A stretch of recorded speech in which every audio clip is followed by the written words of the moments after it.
Pemirsa, untuk informasi terbaru mengenai bencana di Sumatera Barat, kami akan ajak Anda untuk bergabung dengan Kurnia Amal di Kabupaten Agam dan juga ada Zenedi Duhan di Tanah Datar. Pertama kita ke Duhan terlebih dahulu. Duhan, bagaimana dengan informasi terbaru dari lokasi Anda?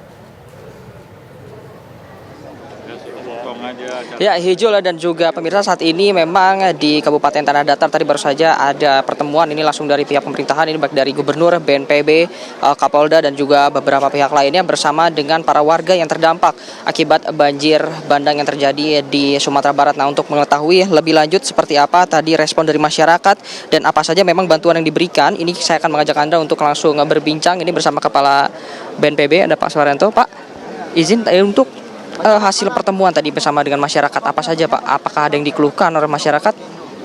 Jadi kan ini sudah hari ketiga ya, kami ada di sini. Hari ini lengkap sejak kemarin ada Pangkogap Wilhan 3, Pangkogap Wilhan 1 ya. Beliau dari Tanjung Pinang datang kemarin. Ada Pangdam 1 Bukit Barisan dari Medan juga mendampingi kita ke sini. Tentu saja Bapak Kapolda ya, dari kemarin juga sudah hadir bersama kita. Dan Pak John Kennedy dari anggota Komisi 8 DPR RI. Memang hari ini jadwalnya kita dialog dengan pengungsi ya. Tersebar di 5 kabupaten kota ini ada 3.000-an lah pengungsi.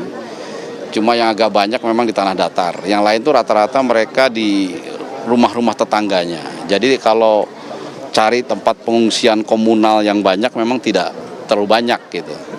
Ini ada sekitar 100-an lebih tadi di Tanah Datar, kita sempat memberikan informasi penanganan bencana secara keseluruhan ya. Dan mereka rata-rata ingin tahu apa yang dilakukan pemerintah. Nah, tentu saja tadi kita jelaskan di tanggap darurat ini terkait pencarian pertolongan ini masih kita lakukan terus.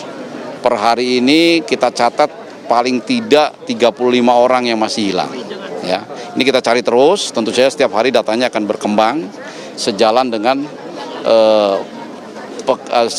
pelaksanaan pencarian dan pertolongan. Dalam 3 hari ini sudah berhasil menemukan 8 yang hilang, kemudian ditemukan dalam keadaan meninggal dunia. Kemudian mereka tanya juga sampai kapan itu dicari itu. Ya sampai mereka merelakan bahwa anggota keluarganya yang hilang itu sudah diikhlaskan. Memang kalau aturannya golden time-nya 6 kali 24 jam. Tapi kalau masyarakatnya masih ingin dicari ya kita cari. Pak, ini untuk relokasi sendiri seperti apa Pak? Mengingat ini jika 50 meter kita bergeser ke belakang, wilayahnya terlihat cukup berbahaya dan jika timbul bencana susulan seperti itu kan dia akan membahayakan masyarakat. Apakah opsi untuk relokasi ini akan dilakukan untuk warga yang berada di Tanah Datar? Ya, hari ini Ibu Kepala BMKG sedang memonitor Gunung Marapi dan aliran laharnya. Kemudian Kepala PPBG dari Badan Geologi Kementerian SDM juga sudah hadir. Akan juga melihat memetakan dari atas. Jadi kita akan melihat rekomendasinya berdasarkan analisis ilmu pengetahuan dan teknologi ya. Nanti kalau memang diperkirakan harus relokasi ya kita harus relokasi ya. Relokasi sudah dirapatkan juga oleh pemerintah provinsi. Sekarang pemerintah provinsi sedang menyiapkan lahan untuk relokasi. Kira-kira berapa yang harus direlokasi? Tidak terbatas. Tadi juga saya sampaikan ke masyarakat pengalaman di Lumajang ya, Gunung Semeru. Itu sampai 1.951 kakak yang direlokasi, hampir 2.000. Bisa dalam waktu nggak sampai setahun direlokasi, sudah bisa pindah semuanya, ketika erupsi kemudian meletus lagi sudah tidak ada yang korban. Seperti itu kita akan laksanakan di sini, dan masyarakat tadi juga sudah kita jelaskan bahwa kalau opsi relokasi ya mereka juga harus mau.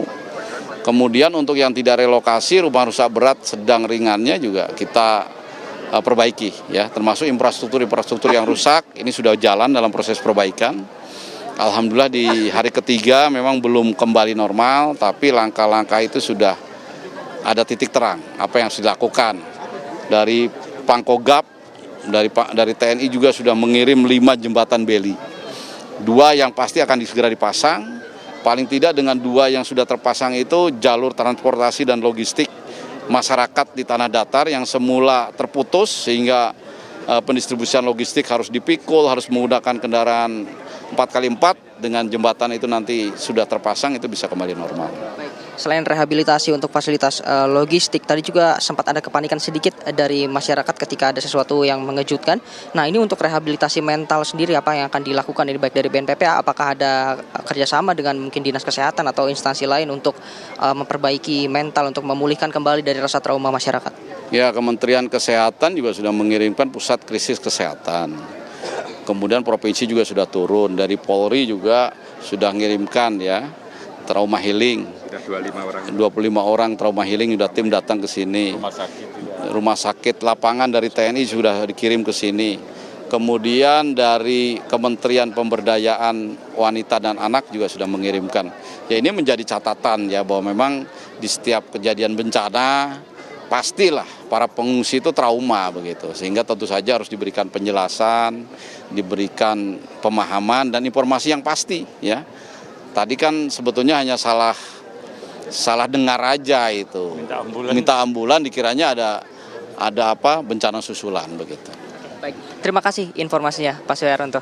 Nah, pemirsa, itu dia memang informasi langsung dari Kepala BNPB yang mana menyebutkan jika nantinya dibutuhkan untuk relokasi, yang mana juga masih memungkinkan jika terjadi hujan besar nantinya akan ada bencana susulan, meskipun saat ini sedang dipantau langsung cuaca oleh Kepala BMKG. Jika nantinya dibutuhkan relokasi, maka juga dari pemerintah daerah ini sudah menyiapkan lahan untuk memindahkan warga ke lokasi yang lebih aman. Selain itu, juga untuk rehabilitasi dari fasilitas-fasilitas umum nanti akan dibangun 5 jembatan ini untuk kembali menyambungkan daerah-daerah yang sempat terputus. Selain itu juga untuk rehabilitasi mental, ini sudah bekerja sama bersama Dinas Kesehatan yang sudah mengirimkan tim ke sini. Tadi juga ada dari UIN Sumatera Barat, ini yang juga sudah mengirimkan tim ke Tanah Datar. Ini berjumlah 25 orang, ini khususnya untuk di Simpang Manunggal, Kecamatan Batu Karang, Kabupaten Tanah Datar, Sumatera Barat. Nah, untuk sementara itu informasi yang dapat kami sampaikan, saya kembalikan ke studio.